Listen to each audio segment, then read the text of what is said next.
Severe ആയിട്ടുള്ള hair ഫാളിനും hair ഫ്രിസിനെസ്സിനും ഞാൻ ഒരു അടിപൊളി ഹെയർ മാസ്ക് പറഞ്ഞു തരട്ടെ.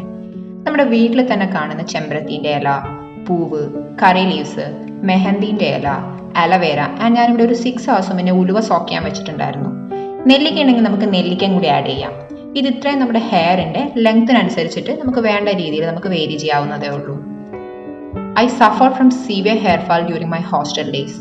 Especially side areas നിന്ന് എനിക്ക് നല്ല ഹെയർ ഫാൾ ഉണ്ടായിരുന്നു. And trust me guys, this really worked well for me. ഇത് നമുക്കൊരു 2 to 3 times വീക്കിലി യൂസ് ചെയ്യാവുന്നതേ ഉള്ളൂ. കൺസിസ്റ്റൻ്റ് ആയിട്ടുള്ള യൂസിൽ നമുക്ക് നല്ല റിസൾട്ട് കാണാൻ പറ്റും. ഫൈനായി ഗ്രൈൻഡ് ചെയ്തതിന് ശേഷം apply thickly on your scalp. ഒരു 2 to 3 minutes നന്നായിട്ട് മസാജ് ചെയ്തിട്ട് wash it off with a mild shampoo. ഇങ്ങനെയാണ് ഹെയർ വാഷിന് ശേഷം ഉണ്ടായിരുന്നത്. സൂപ്പർ ഷൈനി അല്ലേ? Thank you for watching.